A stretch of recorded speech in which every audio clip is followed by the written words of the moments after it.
A paz do Senhor, meus irmãos, de novo. Amém. Ó crente, abra sua Bíblia sem mais delongas. O livro do Apocalipse. Carinhosamente. O tempo aqui não para frente. Tem lenha para queimar. Aleluia, glória. O Jefferson e Sueli, né? Lá cantando aí eu vi. Essa geração tem lenha para queimar. Glória a Deus. Apocalipse capítulo 2, versículo número 1. Aliás, versículo 8, perdão, ao 11. Aqui é escalonado a partir do capítulo 2 as igrejas. Já traço um comentário geral sobre isso. Mas o texto em questão nós chegaremos lá. Mas para entendermos melhor a palavra desta noite, é necessário a gente recorrer ao texto e ao anjo da igreja que está em Esmirna. Escreve: isto diz o primeiro e o último, que foi morto e reviveu. Eu conheço as tuas obras, tua tribulação, tua pobreza, mas tu és rico, e a blasfêmia dos que se dizem judeus e não são, mas são a sinagoga de Satanás. Nada temas das coisas que hás de padecer. Eis que o diabo lançará alguns de vós na prisão, para que sejais tentados, e tereis uma tribulação de 10 dias. Sê fiel até a morte, e dar-te-ei a coroa da vida. Quem tem ouvidos, ouça o que o Espírito diz às igrejas. O que vencer não receberá o dano da segunda morte. Algumas curiosidades acerca do livro de Apocalipse, antes da gente entrar propriamente no tema, no versículo em questão. O livro do Apocalipse, ele vai, na verdade, abrir a última revelação do tempo do fim. Na verdade, o texto ele é extremamente escatológico. A escatologia ela lida com o estudo das últimas coisas.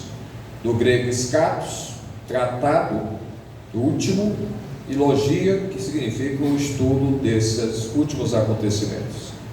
João, na verdade, está no distrito romano, por volta do ano 96, uma localidade onde se extraía minério e carvão, e fora banido para essa região por causa do testemunho de nosso Senhor Jesus Cristo. João, na verdade, foi o último dos apóstolos que teve uma longa vida e vai beirando aqui pelo ano 100, e aproximadamente a revelação do Apocalipse dá entre o ano 96 ao ano 100. Esmirna, como as outras igrejas, era uma das igrejas que faziam parte de um circuito quase circular, que Jesus passava, certo? E ele, lá no início, está passeando por essas igrejas.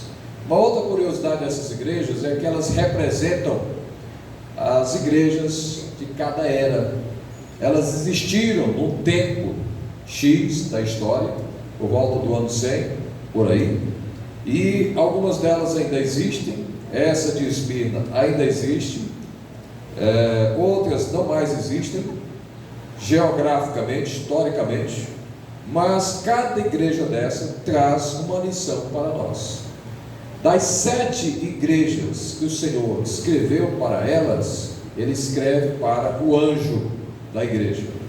O anjo aqui, do grego angelos, não significa o anjo sobrenatural, mas é o mensageiro da igreja, o pastor da igreja.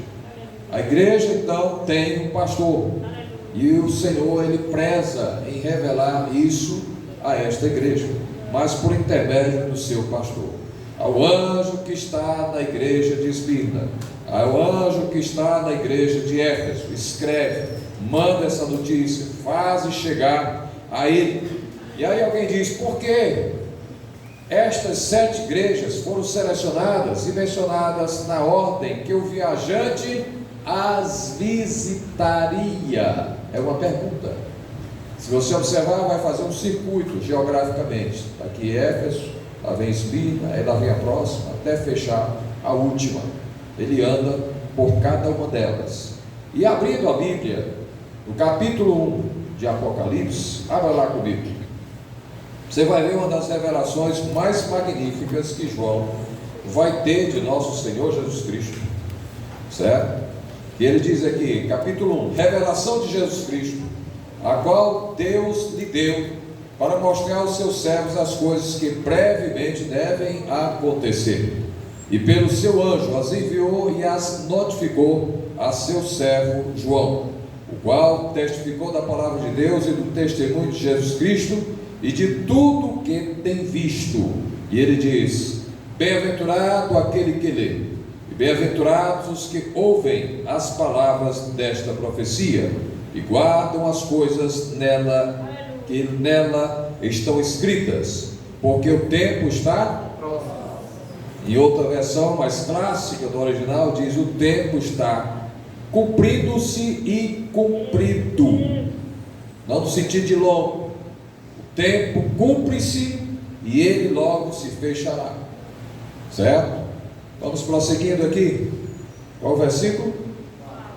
João, as 7 igrejas que estão na Ásia, graça e paz seja convosco da parte daquele que é, que era e que há de vir, e da dos 7 espíritos que estão diante do seu trono, e da parte de Jesus Cristo, que é a fiel testemunha primogênita dentre os mortos, o príncipe dos reis da terra, aquele que nos amou e em seu sangue nos lavou dos nossos pecados e nos fez reis e sacerdotes para Deus e seu Pai, e a ele seja a glória e o poder para todo sempre. Amém. Eis que vem com as nuvens e todo olho verá, até os mesmos que o traspassaram, e todas as tribos da terra se lamentarão sobre ele. Sim, amém.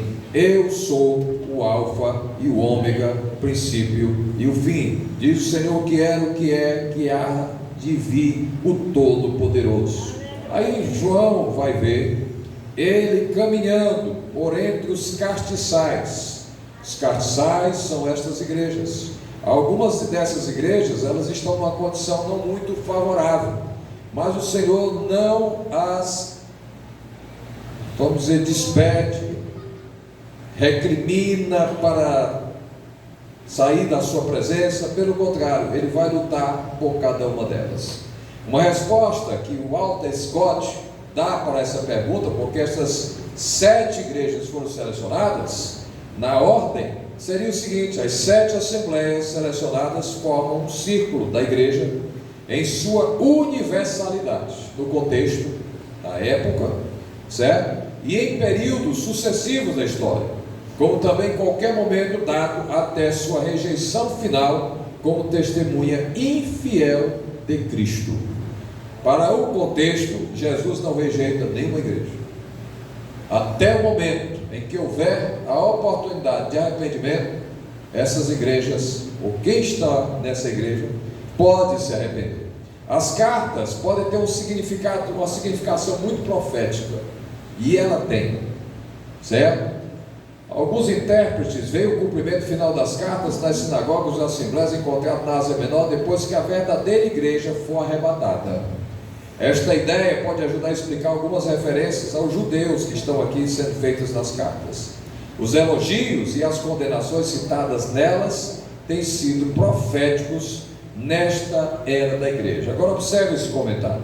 Sempre tem existido igrejas deixando o seu primeiro amor. Qual é ela? Qual o nome? Éfeso. Igrejas sofrendo perseguição e tentação. Qual é? Esmirna. Igrejas mundanas em prática. Pérgamo. Igrejas culpadas de ensinos falsos. Tiatira. Igrejas que permitem grandes pecados. Sardes. Igrejas com apenas pequeno poder. Filadélfia. Igrejas que negam a divindade de Cristo, que é Filadélfia. Aí você diz: oh, perdão, Laodiceia, obrigado. Dessas 7 igrejas, apenas 2 não recebem recriminação de nosso Senhor Jesus Cristo. A primeira é Esmirna, e a outra é Filadélfia. A palavra Esmirna, ela vem de uma fração original que vai colidir a interpretação com uma flor que na verdade precisava ser amassada para liberar a sua fragrância, a sua essência. E os vários intérpretes desse contexto dizem que a igreja de Esmirna precisou ser amassada pelo calor da perseguição. Muitos morreram, muitos foram perseguidos. É desse contexto que nós temos um camarada chamado Policarpo, e ele disse, antes de morrer, citado por Orlando Spencer Boyle, lá no livro Os Heróis da Fé, quando Carlos V chegou e disse: negas ao teu Senhor, a quem tu chamas de Cristo, e ao teu Salvador, e tu serás poupado. E ele disse, calmamente, já amarrado à fogueira, com a lenha aqui embaixo, olhou para um lado, olhou para o outro, e disse: há 86 anos o tenho servido, e mal nenhum me fez. Como agora negaria meu Senhor e meu Cristo? O imperador disse: basta, pode tocar fogo.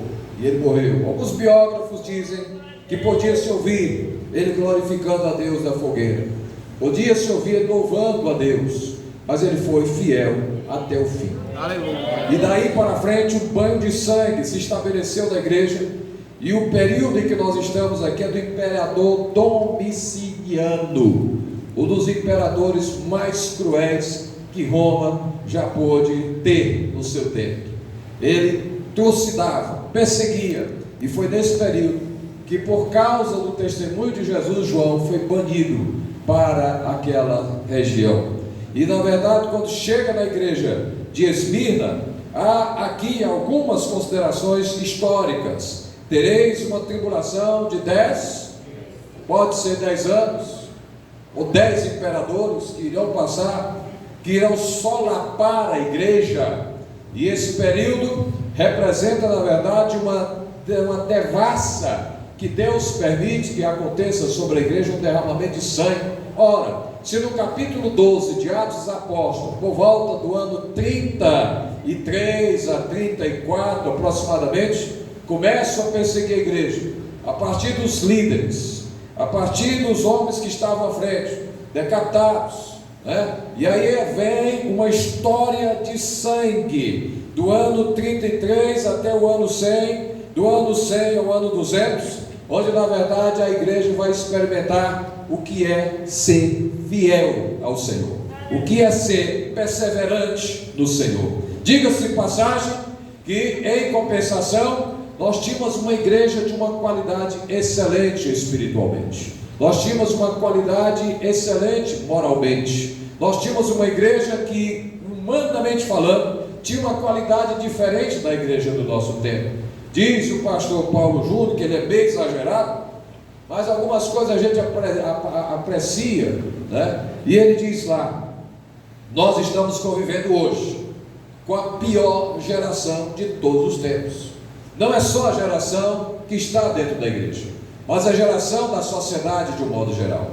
Nós já observamos vários historiadores, sociólogos, pessoas que analisam o comportamento humano, dizendo que nós temos uma sociedade que não aguenta muita coisa.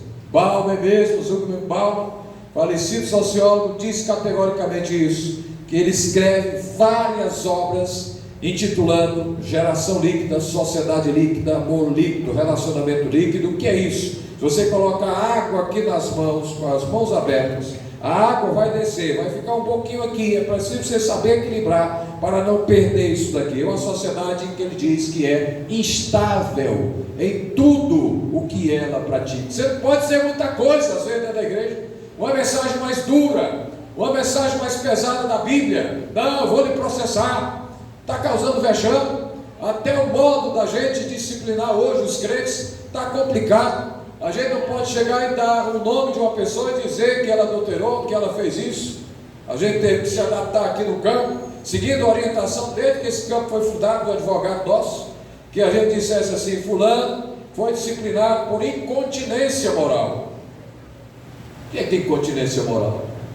Mas eu trouxe isso do São Pedro, lá do bairro São Pedro. Quando terminou o culto, que eu disciplinei o irmão, o culto de Santa Ceia, crente, tem muitos crentes que são bichos curiosos, quer saber da vida dos outros. Aí chegou para mim, depois do culto, senhor Asa, e disse assim: pastor, o que é esse negócio que o senhor chamou aí? É um nome bonito. A irmã pegou mesmo assim com esse nome bonito. Pois é, irmã, é um nome bonito. É incontinência moral. Mas o que é? Eu digo, vai ficar no mistério. Entendeu? Então a situação chegou a um patamar em que é preciso nós, que somos líderes, manter uma doutrina consistente, mas tomar muito cuidado onde pisa. No entanto, a categoria de crentes que nós temos hoje é de uma categoria duvidosa. Se Jesus permitisse no Brasil, quando agora o Lula ganhou, muita gente ficou preocupada.